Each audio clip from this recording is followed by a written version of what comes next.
you are. Some of you are privileged. Some of you have a roof over your heads. You have food security. You are documented. You know that they can't deport you anywhere, right? Like sometimes I land at LAX and I'm like, try me. I want to get into an argument today. And then they like don't, and I get really upset because I'm all worked up and ready to like have that conversation with the CDPH, and he says, welcome home, and I'm like, you don't do that to my brothers and sisters. I want to have this fight with you, but I don't want that fight, right? Like, we are very, very fortunate. Muslims ask me like, well, why bother, right? Like, I lived through the 2016 election, 2020 is coming, Palestine has been oppressed for longer than my parents have been alive. Like, my parents aren't 70 yet, which means that the occupation, right, the land theft in Palestine began after they were born.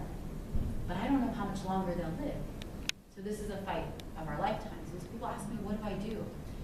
And I explain to them, look, like, on the day of judgment, I believe I will be asked what I did. Not what happened, not what the outcome was, not whether or not I was successful, but what I did.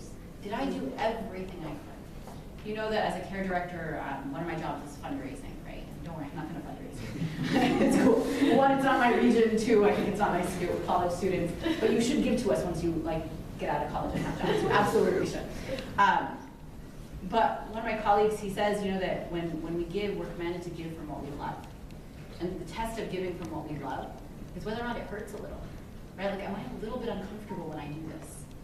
And I would expand that beyond just money, right? It's also your activism.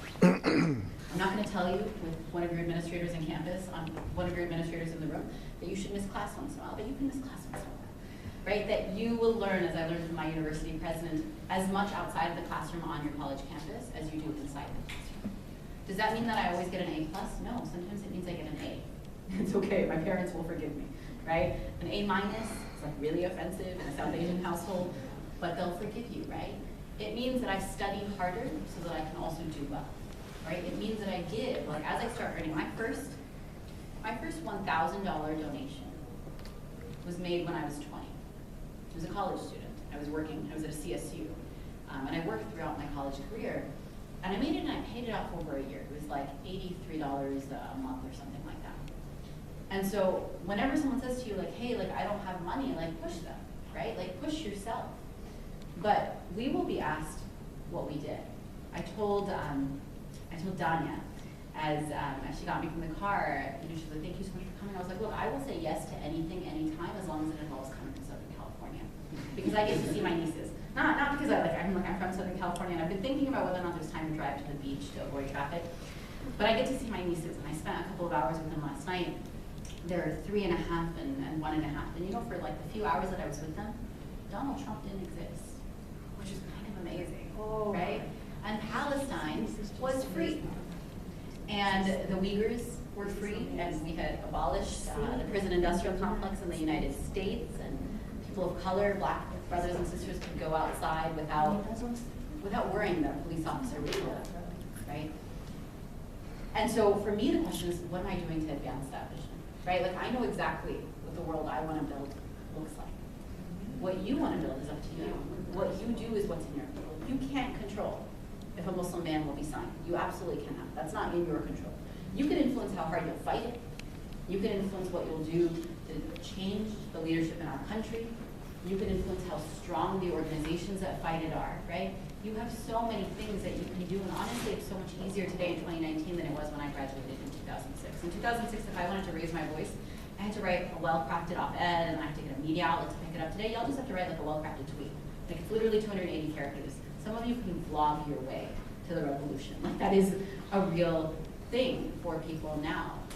And so, as you think and talk about oppression this week in so many different ways, I want to ask you all to make sure that you make a pledge to do one additional thing different in your life, right? Maybe that means you stop shopping at Walmart. Like, really, you should stop shopping at Walmart. Unless that's the only place you can afford to shop, which is a different conversation. But a lot of the people in the first, second, and third generation immigrant Muslim community who shop at Walmart do so because it's convenient to save $5, right? Don't do that. You can change where you shop. You can change your activism. The advice I give Muslim students is you should be involved in one organization that is quote unquote traditionally Muslim. That is your MSU, that's your SJP, that is CARE, that's MAS, it's your masjid. And you should be involved in one organization outside of what is considered traditionally Muslim. What do I mean by that? Someone said, oh, but like all these issues are Islamic issues. Absolutely, the environment is an Islamic issue. Voting rights is an Islamic issue. Cop Watch is an Islamic issue, right? And that's what I mean. Get involved in those issues. Do one and one. So change something about your life. Increase your activism. And then invite other people along, right? As you go through this week, you'll be like, oh, we had 10 people, we had 20 people, I wish more people would come. I think of our prophets, peace be upon them, all of them, who worked for so long, who were far more blessed than me, than us. And they got a few dozen followers. They got a few hundred followers, right? So keep working it. This is the work of lifetimes. I wish I could tell you that we will free Palestine in my lifetime, and I guarantee you that we would have a different non-fascist president in 2020. I can't promise you either of those things. But what I can promise you is that I'm going to be working on it. Jazakallah khair.